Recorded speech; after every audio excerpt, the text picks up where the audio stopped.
Hello বন্ধুরা, good morning. কেমন আছো সবাই? নিশ্চয়ই ভালো আছো।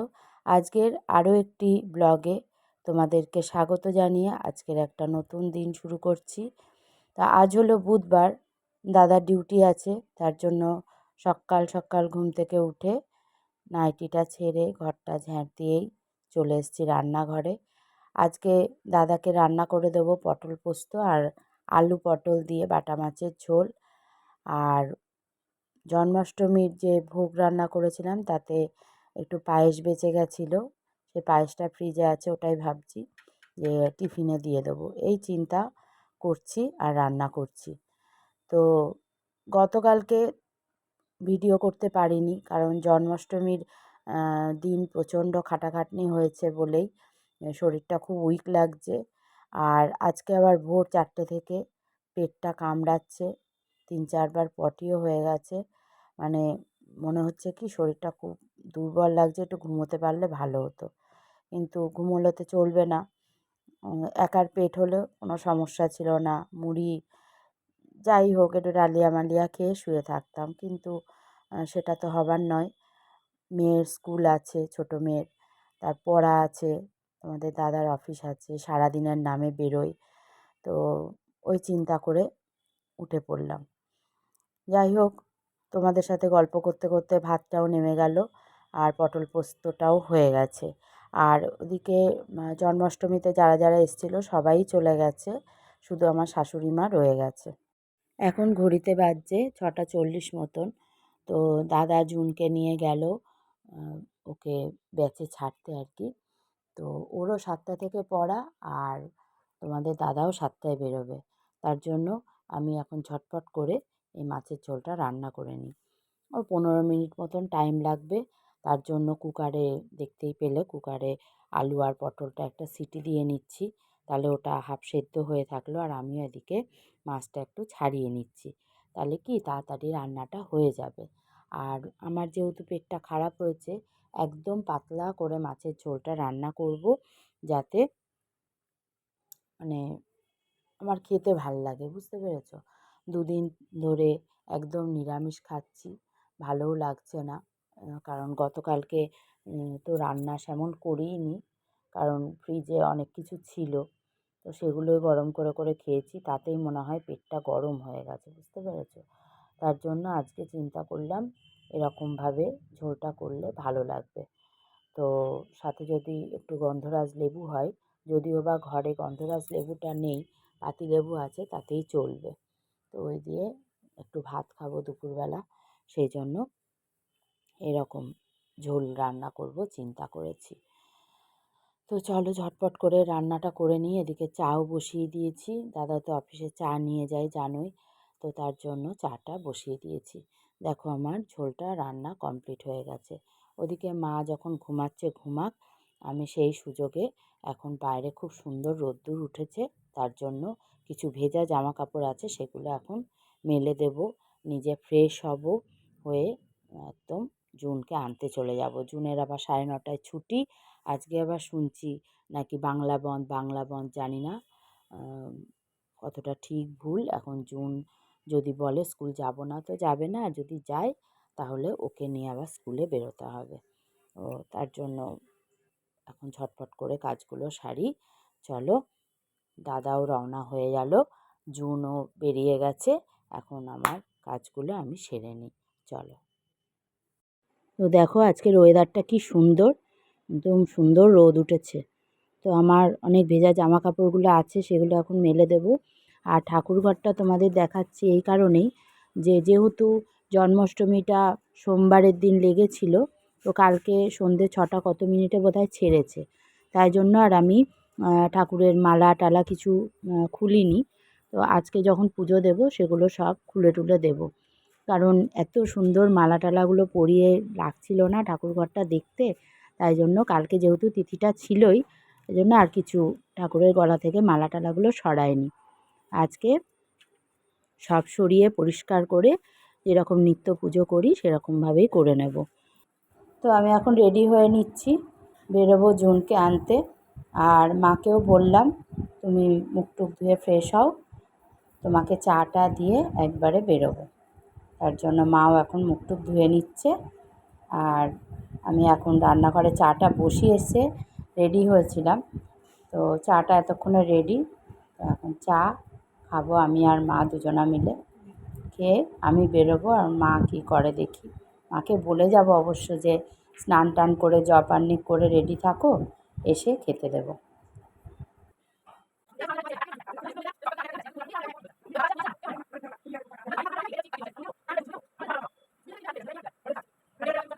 ফোনে একদম চার্জ ছিল না, তো তার জন্য বাইরে আর ফোনটা নিয়ে বেরোলাম না। বাড়িতে ফোনটা চার্জে বসিয়ে রেখে জুনকে নিয়ে এলাম। এসে ড্রেস ফ্রেস চেঞ্জ করে আমি আর মা ব্রেকফাস্ট করে নিলাম। মা আর আমি খেলাম হচ্ছে রুটি আর পায়েস।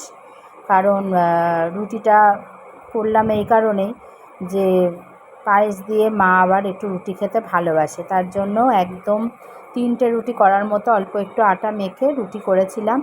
তো ক্লিপগুলো নিতে পারিনি যেহেতু ফোনে চার্জ ছিল না, সেই জন্য করতে পারিনি আর কি। আর জুন খেয়েছে ডিম সিদ্ধ আলু সিদ্ধ ভাত।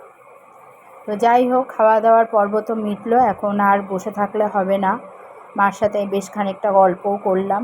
যত বসে থাকবো সময় নষ্ট, কারণ ঘড়ির কাঁটা তো আর থেমে থাকবে না। যেহেতু দিদি 11:30 নাগাদ ঢোকে, তার আগে আমাকে রান্নাঘরটা পরিষ্কার করে নিতে হয়। যেহেতু রান্নাঘরটা তো ছোটো না, দুজনা মিলে কাজ করা যায় না। আর এলোমেলো থাকলে ও গুছিয়ে সব জায়গা জিনিস সরিয়ে কাজ করবেও না, যার জন্য আমি ও আসার আগে রান্নাঘরটাকে আগে পরিষ্কার পরিচ্ছন্ন করে নিই, গ্যাস ট্যাস সব মুছে রেডি করে রাখি, যাতে ও এসে ওর মতো কাজ করতে পারে, সেই জন্য।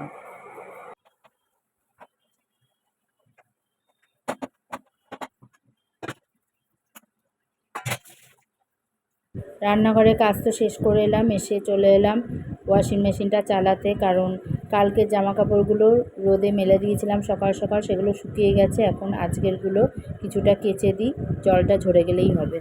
এদিকে আমি তার থেকে জামাকাপড়গুলো সব তুলে এনে ভাঁজ করে নিচ্ছি, আর ওদিকে মেশিনটা চলছে, চলুক ততক্ষণে আমি জামাকাপড়গুলো ভাঁজ করে নিই, কারণ দিদি চলে আসবে। দিদি আসার আগে সমস্ত কাজগুলো যাতে সেরে নিতে পারি সেটাই চেষ্টা করছি।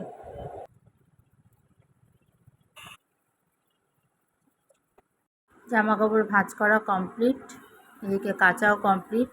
এই যে বলছিলাম না তোমাদের যে এই যে টেনে টেনে তোলা, কী যে যন্ত্রণা হয়। আর কত জামাকাপড়ের যেন ওই ফিতে বা হুকে লেগে, জামাকাপড়ের হুকে লেগে অনেক সময় সুতির যে কটনের জামাকাপড়গুলো আছে ওগুলো অনেক সময় ছিঁড়ে যায়, এগুলো ছাড়িয়ে ছাড়িয়ে তুলতে হয়। কী যে মানে সমস্যা না। যাই হোক, হাতেও কাচতে পারছি না হাতের যন্ত্রণাতে। আর ওদিকে আমার শাশুড়ি মা শুয়ে আছে, আর এই দিকে দেখছো যে চেয়ারের ওপরে যে জামা কাপড়গুলো রয়েছে ওইগুলো আগে সব মেলে দিই, দিয়ে এই জামা কাপড়গুলো ওর মধ্যে ঢুকিয়ে রেখে দেবো, নাহলে দেখতে কি বাজে লাগে না। কোথায় রাখবো বলো এই জামা কাপড়গুলো? রেখে তারপরে মেশিনটা জায়গা মতন তুলে রাখবো। চলো তাহলে জামা কাপড়গুলো মেলে দিয়ে আসি। সকালে তোমাদের বলেছিলাম না যে মার জন্য গ্যাস ট্যাস মোছা হয়ে গেলে একেবারে একটু ডাল করে দেবো আর ভেন্ডি ভাজা করে দেবো। আর সকালে তো পটল পোস্ত হয়েছিল, তো মা রান্নার সব মেনুগুলো জেনে বললো যে ডালটা খাবে না, ভালো লাগছে না ডাল খেতে। বললো যে এই মূলোর শাকটা আছে, এটা একটু কুচিয়ে দিচ্ছি, এটা একটু ভাজা করে দাও। তা উনিই কেটে দিল, ওটা এখন ভাজা বসিয়েছি। আর পাশের গ্যাসে ভাতটা, সকালের করা যে ভাতটা ওইটা বসিয়ে দিয়েছি, গরম হতে দিয়েছি। কারণ সেই সাত সকালের ভাত না দুপুরবেলা খেতে বসলে একদম স্বাদ লাগে না। যাই হোক, তার জন্য দুটো গ্যাসে দুটো বসিয়েছি। এরপর যাব স্নানে, স্নান করে পুজো টুজো করে খাওয়া দাওয়া করলেই আপাতত দুপুরটা কমপ্লিট হয়। তো স্নান হয়ে গেছে, এখন একটু চুল আছে সিঁদুর করে পুজোর ঘরে যাব। আর দেখো আমার কত চুল উঠছে, কেন যে হচ্ছে বুঝতে পারছি না। এই যা গরম পড়েছে, আর আমার ঠাকুর দেবতারা সব মালা পরে বসে আছে, কী যে গরম লাগছে। তো তাদেরকে আজকে সব ফুলে টুলে দিয়ে একটু হালকা করে দিই, যাতে একটু আরাম বোধ করেন। তো ওই জন্য সব ঠাকুরের ফুল টুলগুলো ফেলে দিচ্ছি। দিয়ে আজকে গাছে জানো তো একদম ফুল ফোটেনি, 2-3টে ফুল ফুটেছে। তোর জন্য আজকে আর ঠাকুর স্নান করালাম না, আজকে এমনি একটু পুজো দিয়ে দিচ্ছি।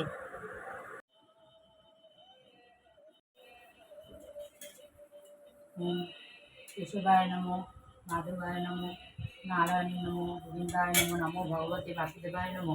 ওম গঙ্গেশ যমুনা চৈব গোদাবরী নর্মদে সিন্ধু কাবেরী জলে হস্মিনা সন্নিধং কুরু। ওম পুষ্পে পুষ্পে সুপুষ্পে পুষ্প সম্ভবে পুষ্প চ বক্ষিণে চং হুম ফট স্বাহা। ওম আসন মন্তস্য ঋষি মেরু পৃষ্ঠ সুতরাং ছন্দ কুর্ম দেবতা আসনে প্রবেশনে বিনিয়োগ ইত্তিতয়া দ্বিতা লোকা দেবিত্তম মাং নিত্যং কুরু চাসনাম। ওম নমো বিভাসাতে ব্রাহ্মণ ভাস্বতে বিষ্ণু তেজস জগৎ সবিতায় সুচয় সবিতায় কর্মদায়িনী জর্গম। ওম নমো শ্রী সূর্য দেব্যৈ নমঃ। ওম জবাকু সমশঙ্কার সংকর্ষপ্যং মহাদৌতিন্দন্তারিং সর্বপাপগ্নপনো তস্মি দিবাকরম ওম ধ্যায় নিত্যং রজতগিরিনীভং চারু চন্দ্রবতং সংরত্নকল্পজলালম্বং পুরুষং মৃগবরাভীত্যস্তবসম্মম পদ্মাসীনাং সমস্তাস্তু তমমর্গৈনি বেগলা কিত্তিক্তং বসনাং বিশ্বদ্যং বিশ্ববীজং নিখিলভয়হারং পঞ্চবত্তত্তং ত্রিস্তুতং। ওম নমঃ শিবায় নমঃ নমঃ শিবায় নমঃ নমঃ শিবায় নমঃ। ওম সর্বমঙ্গলে শিবে সর্বার্থ সাধিকে শরণ্যে ত্র্যম্বকে গৌরী নারায়ণী নমস্তুতে। ওম নমঃ শিবায় নমঃ নমঃ শিবায়।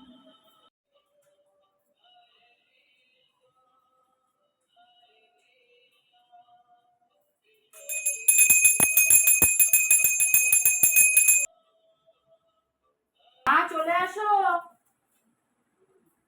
জুন, এ জুন, মা জুনকে একটু ডেকে নিয়ে আসো তো। জুন ঘুমিয়ে পড়েছে না।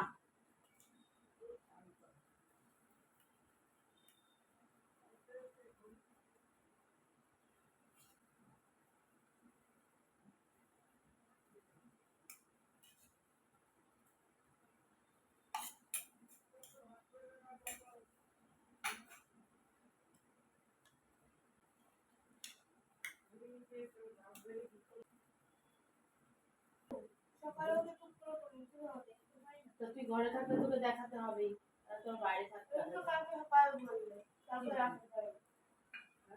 তুই তো ঘরে আছিস। খেয়ে দিয়ে দুপুরে একটু ঘুমিয়ে নিয়ে এখন উঠে পড়েছে। এখন সন্ধে 6টা 6:30 মতন বাজে। তো আমি এখন সন্ধে দিচ্ছি আর মা ওদিকে চা বসিয়েছে। আমি একটু শাড়ি পরে নিলাম, কারণ আমার আবার তবলার স্যার আসবে, যেহেতু গানটা তালিম নিচ্ছি ওই কারণে। তো তবলা স্যারকে কোনো একদিন তোমাদেরকে নিশ্চয়ই পরিচয় করাবো সুযোগ হলে। তো ওই জন্যই শাড়ি পরেছি। সন্ধে টন্ধে দিয়ে এখন চা খেয়ে বসবো গানে। বন্ধুরা, দাদা অফিস থেকে ফেরার সময় নিয়ে এলো বিস্কুট, উদয় শঙ্কর চানাচুর, আর এটা কি রিচ মারি বিস্কুট কুড়িয়ে গেছিলো বলেছিলাম, তো নিয়ে এসছে। আর এই যে অফিস থেকে এসে টিফিন বাটিগুলো নামিয়ে রেখেছে, জল, আর এসে আবার একটু বেরিয়েছিল আলু শশা, আর আমাদের বাড়িতে যে টিফিন বাটিগুলো গেছিলো সেগুলো নিয়ে এসছে। এখন একটু ভাত বসিয়ে দিলাম, আর ওবেলার এই কটা ভাত আছে এটা মিশিয়ে দেব। মাকে সন্ধেবেলায় ছানা করে দিয়েছিলাম, মা জুন আর তোমাদের দাদাভাই ছানা খেয়েছে, আর এইটুকু ছানা পড়ে আছে। ভাবছি এটা দিয়ে কালকে একটা রেসিপি বানাবো, সেটা হলো ছানার ডালনা। আর দুপুরবেলা খাওয়া দাওয়ার পরে এই বাসন কটা ধুয়ে রেখে দিয়েছিলাম। এখন এই ঘরে বসে দাদা আর মা টিভি দেখছে, আর জুন পাশের ঘরে পড়তে বসেছে। আর আমি এদিকে সব চানাচুর বিস্কুটগুলো কোটোয় কোটোয় ঢেলে রাখছি, চালটাও ঢেলে রাখছি, কারণ যেখানে যা ছড়িয়ে ছিটিয়ে আছে সবই আমাকেই করতে হবে। ওই যে আলু এনেছে, আলুগুলোও ঢেলে রাখলাম, বাসনগুলো পড়ে আছে ওগুলোও র্যাকে গুছিয়ে রেখে দেব। ছোট রান্নাঘর, ছড়িয়ে ছিটিয়ে থাকলে কাজের খুব অসুবিধা হয়, সেই জন্য যতটা পারি কাজ গুছিয়ে রাখার চেষ্টা করি। কালকে সকাল হতে না হতেই রান্নাঘরে আসতে হবে। তো এদিকে রান্না বলতে রাত্রিরে কিছুই সেমন করিনি, ভাত ডাল সিদ্ধ, আলু সিদ্ধ, আরও বেলার বাটা মাছ ছিল, তাই দিয়েই হয়ে গেল। আর রান্নাঘরটাও দেখো একেবারে পরিষ্কার করে নিয়েছি। বেসিনে যে বাসনগুলো আছে ওগুলো থাকবে, ওগুলো কালকে দিদি মাজবে। আর মা এদিকে দেখো ওষুধ খাচ্ছে। তো চলো বন্ধুরা, এই যে গা হাত পা ধুয়ে এলাম, নাইটিটা চেঞ্জ করে এলাম, এখন একটু চুলটা বাঁধবো, ঠাকুর নমস্কার করবো, শুয়ে পড়বো। তো আজকের ভিডিওটা এখানেই শেষ করছি। দেখা হচ্ছে পরবর্তী ভিডিওতে। আর ভিডিওটা কেমন লাগলো তোমরা অবশ্যই কমেন্ট করে জানিও। ভালো লাগলে একটা লাইক করে দিও। আর আমার ভিডিওগুলো সত্যিই যদি তোমাদের মন ছুঁয়ে যায় তাহলে প্লিজ আমার চ্যানেলটাকে সাবস্ক্রাইব করে আমার পাশে চলে এসো, কেমন? চলো আজকের মতো টাটা, গুড নাইট।